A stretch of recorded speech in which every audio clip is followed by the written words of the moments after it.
नमस्कार, अनिल के साथ मैं विकी प्रजापति। अनोखा प्रयास यूट्यूब चैनल में आप सभी का स्वागत है। जैसे भाई आप देख रहे हो, कोविड का दौर चला हुआ है और लॉकडाउन भी है।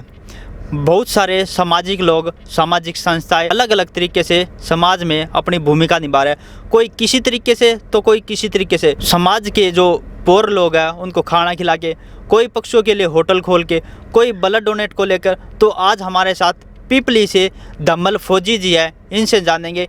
इनकी समाज में बहुत अच्छी छवि है और सामाजिक कार्य में इनकी बढ़ोतरी है, भूमिका अदा करते हैं हर सामाजिक कार्य में। नमस्कार सर। नमस्कार भाई साहब। कैसे हो? आपके चैनल वालों को, दर्शकों को और आपको बहुत बहुत धन्यवाद। बहुत बढ़िया भाई साहब, बहुत बढ़िया। भाई साहब, जैसे हमने सुना था आपकी समाज में बहुत अच्छी भूमिका है, सामाजिक कार्य करते रहते हो। यहाँ तक कि आपने जो कंपटीशन नहीं हुआ वो भी आपने करवाया, चूरमे का कंपटीशन। हाँ जी भाई साहब जी। तो इस बारे में आप क्या कहना चाहोगे, चूरमे के कंपटीशन के बारे में? पहले तो चूरमे का कंपटीशन तो देखो मैंने इसलिए करवाया था कि हमारी जो एक तो मैं खुद अपने पर्सनली तौर पे बता दूं, मैं चाहता हूँ हरियाणा की संस्कृति को बचाना और हरियाणा के भाईचारे को बचाना। ये जो चूरमे का कंपटीशन है ये सिर्फ हरियाणा की संस्कृति और हरियाणा के भाईचारे को जोड़ने के लिए किया हुआ है। कहीं मैंने पोस्ट देखी थी एक, जब ये चूरमा कंपटीशन का जब मैंने पोस्ट डाली और वो मेरे दिमाग में आया कि एक पोस्ट लिखी हुई थी किसी ने फेसबुक के ऊपर कि हमारे यहाँ एक कंपटीशन है जिसमें दारू की पिलाई जाएगी और इनाम दिया जाएगा, ऐसे ऐसे करके ना। मैं पोस्ट देखी थी मैंने सिर्फ, उसी से मेरा दिमाग में ये आया कि भाई ऐसा कुछ नहीं है। देश को, समाज को कहाँ लेके जा रहे हैं बिल्कुल गंदे आदमी। कुछ ऐसा करो कि जो हमारे को और दूसरे आदमी भी सोचा कि ये जैसे एकदम से मेरे मन में आई कि चलो क्यों नहीं एक खाने का कंपटीशन करवा दिया जाए। और वो मैंने शुरुआत की थी। अभी देश के अंदर 5 कंपटीशन हो चुके हैं अपने पूरे इंडिया के अंदर। अभी सबसे पहले चूरमे की आपने शुरुआत की थी और ये कहाँ से की थी, एक बार दर्शकों को बता दो। ये मैंने अपने गांव से स्टार्ट की थी, गांव पीपली, तहसील करकोदा, डिस्ट्रिक्ट सोनीपत से। जी तो भाई। आपके बाद 5 कंपटीशन हो गए, कहाँ कहाँ पर हो चुके हैं ये एक गाँव सरल, तहसील तोसाम, डिस्ट्रिक्ट भिवानी में, एक अपने गाँव कंसाड़ा में, एक राजस्थान के भीलवाड़ा में और एक होया है ये पानीपत के पास कोई गांव है, मैं अभी ध्यान नहीं है। ये 5 कंपटीशन हो चुके हैं। अभी 6ठा कंपटीशन जब भी लॉकडाउन खत्म हो जाएगा, पेंडिंग में चल रहा है बिल्कुल ऑलरेडी वो। हाँ, ऑलरेडी सेटिंग है।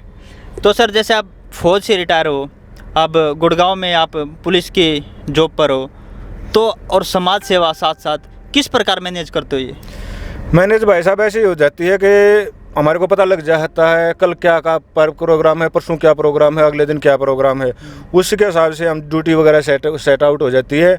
और उसी के हिसाब से देखो, समाज के लिए तो हम जितना भी कर सकते हैं ना। समाज यहाँ आए हैं, अभी हम रोहतक आए, मान लिया ब्लड कैंप था, कितना टाइम दिया हमने? 2 घंटे 4 घंटे 24 घंटे में था। अगर हम 2 और 4 घंटे भी समाज के लिए नहीं दे सकते तो हमारा जीना, मैं तो मानता नहीं है अच्छा है। यही बस टाइम ही देना है हमारे को। मैं ये रक्तदान शिविर में आया, मैंने कोई रक्तदान तो किया नहीं, रक्तदान तो मैंने किया नहीं, लेकिन हमारे से जो जुड़े हुए आदमी, जो हमारे साथी जो इस काम से जुड़े हुए हैं, उनको तो ये लगेगा भाई जब ये धम्मल फौजी अपनी ड्यूटी करके अगर यहाँ पहुँच सकता है तो हम तो यहाँ नज़दीक हैं, हमारे को तो पक्का आना चाहिए। मेरे साथ आपने देखो कितने आदमी यहाँ पे भी आए हुए हैं। बस ये इसीलिए देखते हैं कि भैया अपनी ड्यूटी भी करता है, इस काम भी करता है, हमारे का तो इस काम से जुड़े रहना है। तो इसलिए थोड़ा और ज़्यादा व्यक्ति जागरूक भी होता है। जब इतनी दूर से कोई व्यक्ति आता है और उसके साथ 4 आदमी और जुड़ते हैं साथ में। बिल्कुल बिल्कुल, ये जब भी जुड़ेगा जब हम बाहर निकलेंगे। हम घर पे बैठे बैठे फेसबुक पे बोलते रहेंगे ना तो कुछ नहीं होगा। ग्राउंड पे आके काम करेगा। मेरा ये आदत है, मैं जाकर काम करता हूँ ग्राउंड के ऊपर जाके। जी भाई। तो भाई साहब, जैसे फिलहाल लॉकडाउन लगा हुआ है, इस लॉकडाउन में किस प्रकार की आप समाज में भूमिका निभा रहे हो? ये लॉकडाउन जब से लगा है ना, देखो पिछली बार लॉकडाउन लगा था तब भी बढ़ चढ़ के मैंने बहुत अच्छे से काम किया था। ये जो अपने मुख्यमंत्री की जो एक वो बनाई थी टीम सी, उसमें भी मेरा नाम था। और उसके बाद मैं गरीबों को राशन वगैरह बांटने का काम किया था। मैंने अपने गांव में, अड़ोस पड़ोस में सबको बोला हुआ है, अगर किसी भी गरीब आदमी को, देखो ऐसे घर घर जाकर किसी का बोले नहीं जाता। फेसबुक हर आदमी चलाता है। ये है कि कोई जैसे बोल देते हैं भाई तने ये डाल दिया कि भाई गरीबों को हम खाना खिलाएंगे या मेरे घर से राशन लेकर जाओ, तो गरीब आदमी तो फेसबुक चलाता नहीं भाई, गरीब आदमी तो फेसबुक नहीं चलाता, लेकिन जो वहाँ आसपास के आदमी है वो तो देख रहे हैं ना फेसबुक जो चला रहे हैं, वो तो बता सकते हैं मेरे पास फ़ोन करके, या किसी को बता सकते हैं अगर तुम्हारे पास राशन नहीं है हम तो नहीं दे सकते, लेकिन दमल फौजी ने ऐसे ऑफर किया हुआ, आप दमल फौजी के घर पे जाओ राशन आपको मिल जाएगा।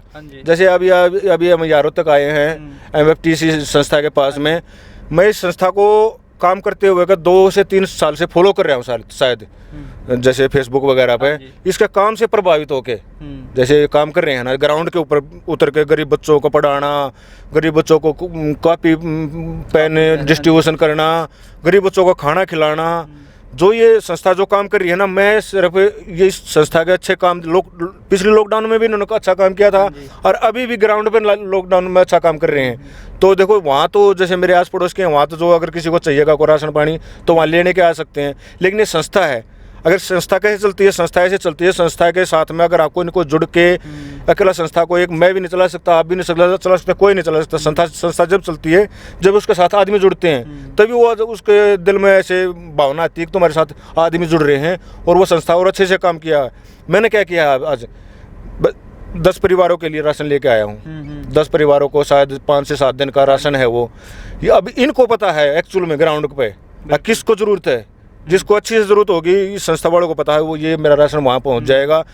देखो वो सेवा के लिए बोलते हैं कि अगर हम किसी एक कीड़ी का ही पेट भरते हैं ना, एक छोटी कीड़ी का भी, वो भी धर्म लगता है। हाँ जी, अगर हम एक छोटी कीड़ी का भी धर्म पेट भर देते हैं तो यहाँ तो मैंने सोची कि चलो 10 परिवारों का भरता हूँ, बस यही अपना काम करने का थोड़ा वो है। वैसे आप दर्शकों को एक बात बता देना चाहता हूँ, दमल फौजी भाई ने 103 व्यक्तियों की जान बचाई है। वो किस प्रकार बचाई है? 103 बार ब्लड डोनेट करके।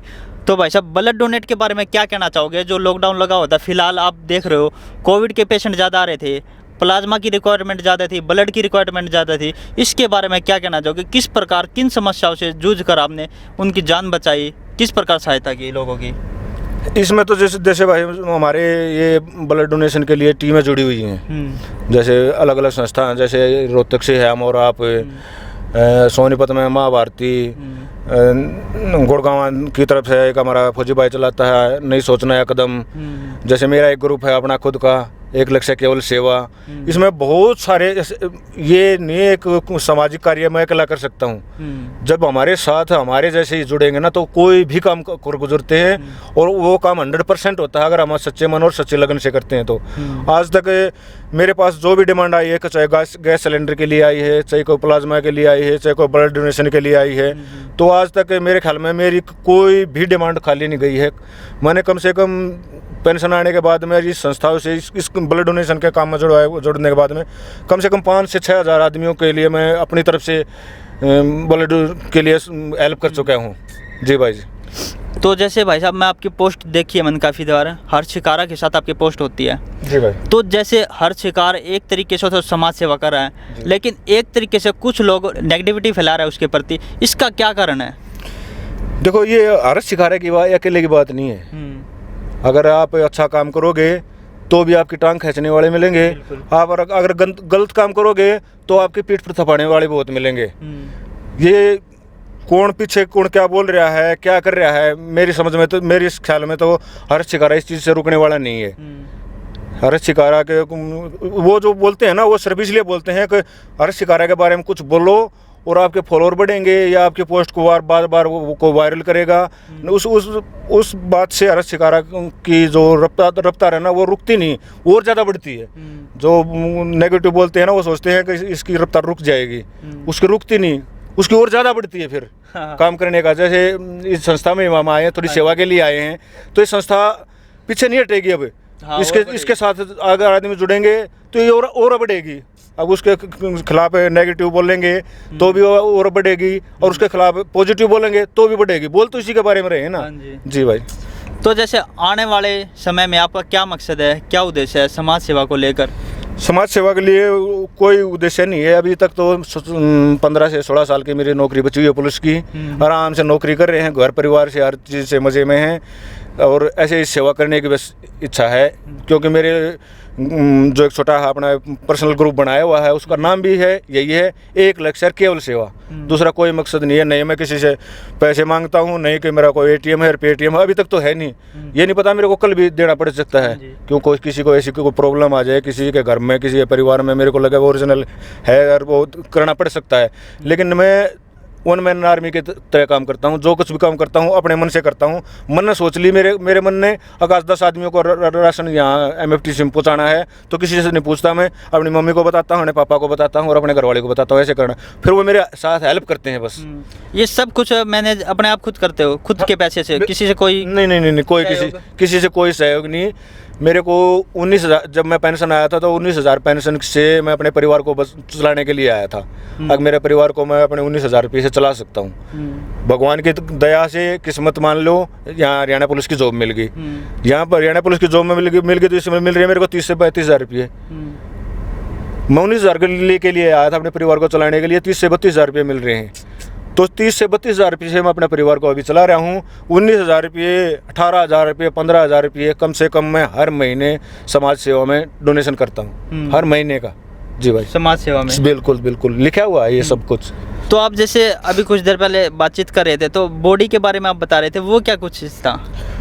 वो देखो हमारे जो ये पार्ट है ना, जैसे हम एक्सपायर हो गए, अगर एक्सपायर होते ही थोड़ी देर पहले बाद में ही अगर हम हॉस्पिटल को बता देते हैं तो हमारे शरीर के पार्ट मरने के बाद में भी किसी का काम आ सकते हैं। तो ये भी एक अगर बॉडी पार्ट को हम दान कर सकते हैं, वो कई आदमियों की जान बचा सकते हैं अगर एट ए टाइम हम बताते हैं। जैसे आंख दान करनी है, हृदय भी थोड़ी बहुत देर तक चलता है, इसका हर पार्ट का टाइम होता है। ये पार्ट इतने घंटे बाद में काम करना बंद करता है, ये पार्ट इतने देर घंटे बाद में काम करना बंद करता है। वो आदमी डेड हो गया तो एकदम से ख़त्म नहीं होता पूरा सब कुछ, अलग अलग पार्ट के अलग अलग टाइम है चलने का। अगर उस टाइम के अंदर अगर हम हॉस्पिटल में पहुंचा देते हैं डेड बॉडी को भी, तो उन पार्टों से डॉक्टर उस पार्ट को निकाल के जिसको उसकी ज़रूरत है उसके अंदर डाल देंगे, तो उस मरने के बाद में भी हम काम करेंगे। हम मर गए लेकिन हम जिंदा हैं किसी न किसी के अंदर, मरने के बाद भी किसी का काम हाँ, मरने के बाद में भी जिंदा रहना, मरने के बाद में किसी का काम नहीं, मरने के बाद में भी जिंदा रहना, ये है हमारे शरीर का जो बॉडी जो डोनेशन करते हैं। ये काम मैं, मेरी बेटी का बर्थडे था पिछले साल है 1 अगस्त को, और सोनीपत की एक संस्था आई हुई थी मेरे गांव में, वहाँ पेड़ पौधे भी लगाए थे 40-45, और मैंने अपने बॉडी का दान मेरी फैमिली को, उनने भी, मैंने भी बॉडी पार्ट डोनेशन किए और मेरी फैमिली ने भी डोनेशन किए हुए। अच्छा, पहले ही लिखवा दिया। जी। देखो भाई, कितनी सबसे बड़ी बात है, खुशखबरी की भी है और समाज सेवा के लिए भी है। आज सभी के लिए इतनी अच्छी बात। देखो, सबसे पहले तो फौज में सेवा करना, उसके बाद समाज सेवा करना, ब्लड डोनेशन कैंप में सेवा करना, पेड़ पौधे लगाना, और मरने के बाद जो उनके पार्ट है वो मेडिकल को दिए जाएंगे ताकि किसी के काम आ सके। तो भाई साहब, अंत में अनोखा प्रयास टीम को आप क्या कहना चाहोगे? भाई, अनोखा प्रयास टीम को तो यही कहता हूँ कि आप जब तक इस चैनल को चलाते हैं नेगेटिव मत चलाना। जितना भी कोशिश करो, फॉलोअर बिल्कुल भले ही कम मिलो, लेकिन जब तक आप इसको चैनल को चलाते हो अच्छी चीज़ दिखाते रहो। अच्छी चीज़ दिखाओगे थोड़े दिन रुकेगी, फिर बाद में सबको पता लग जाएगा अनोखा प्रयास सच दिखाता है, अच्छा दिखाता है। बस ये इसी काम में लगे रहो। आपके चैनल को और आपको बहुत बहुत हार्दिक शुभकामनाएं मेरी तरफ से। बहुत बहुत धन्यवाद भाई साहब। जैसा कि आपने देखा, पीपली से दम्मल फौजी जी बहुत अच्छे इंसान, बहुत अच्छे व्यक्तित्व, क्योंकि समाज में ऐसे व्यक्ति बहुत कम देखने को मिलते हैं जो दूसरों के काम आ सके। व्यक्ति खुद के लिए तो जीता है, लेकिन इंसान वो होता है जो दूसरे के लिए जिए, दूसरों के काम आ सके, दूसरों की सहायता कर सके। इन्हीं विचारों के साथ बहुत बहुत धन्यवाद। जुड़े रहिए अनोखा प्रयास यूट्यूब चैनल से। वीडियो को लाइक करो, कमेंट करो और शेयर करना मत भूलना।